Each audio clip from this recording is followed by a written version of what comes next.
અવિનાશી અને શાશ્વત એવી સત્યની શોધ એ માણસના જીવનની સૌથી ઊંડી અને મહત્ત્વપૂર્ણ યાત્રા છે. આવી યાત્રા અનેક મહાન આત્માઓએ કરી છે. તે વિશે એક મહાભારતમાં ભગવાન કૃષ્ણના જીવન પર પ્રેરિત પ્રસંગ છે. તે વિશે સુંદર પ્રસંગ વાત દ્વારા તમને સમજાવવાનો પ્રયત્ન કરીશ. જય શ્રી કૃષ્ણ, જય શ્રી સ્વામિનારાયણ. પરમ પૂજ્ય એવા મહાન સ્વામી મહારાજનો જય. એક વખત પાંડવો અને કૌરવો વચ્ચે મહાભારતના યુદ્ધ માટે તૈયારી ચાલી રહી હતી. બંને પક્ષોએ ભગવાન કૃષ્ણ પાસે સહાય માંગવા માટે જાય છે. કૌરવ સેનામાંથી દુર્યોધન પણ ત્યાં જાય છે અને ધર્મના પથ પર ચાલનાર અર્જુન પણ ત્યાં જાય છે. સૌથી પહેલાં દુર્યોધન ત્યાં પહોંચે છે અને ભગવાન કૃષ્ણના મસ્તક પાસે બેસે છે. થોડા સમય પછી અર્જુન પણ ત્યાં આવે છે. તે પણ ભગવાનના પગ પાસે બેસે છે. જ્યારે ભગવાન ઊંઘમાંથી જાગે છે ત્યારે તેમનું ધ્યાન સીધું અર્જુન તરફ જાય છે. તેમણે પૂછ્યું, તમારા આવવાનો હેતુ શું છે?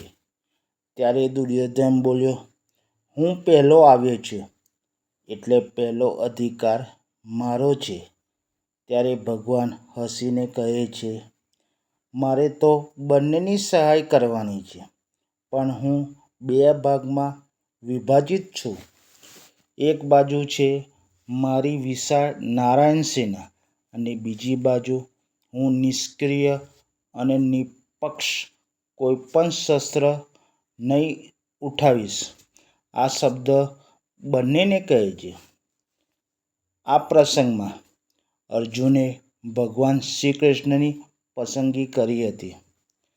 આ પ્રસંગથી આપણે શીખીએ છીએ, જ્યારે આપણે સત્ય, ધર્મ અને ભક્તિ પર વિશ્વાસ અને શ્રદ્ધા રાખીએ છીએ ત્યારે તે વિશ્વાસ તે સૌથી મોટો શસ્ત્ર બને છે.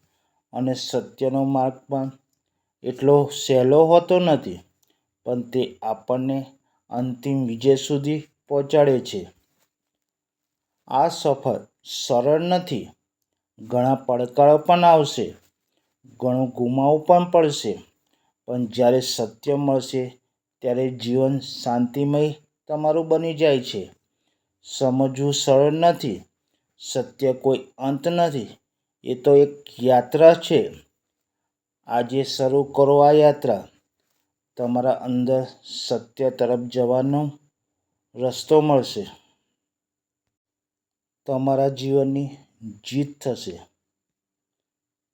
આ વિડીયો તમારા પરિવાર મિત્રોને શેર જરૂરથી કરજો. ફરીથી આપ સૌને જય શ્રી સ્વામિનારાયણ.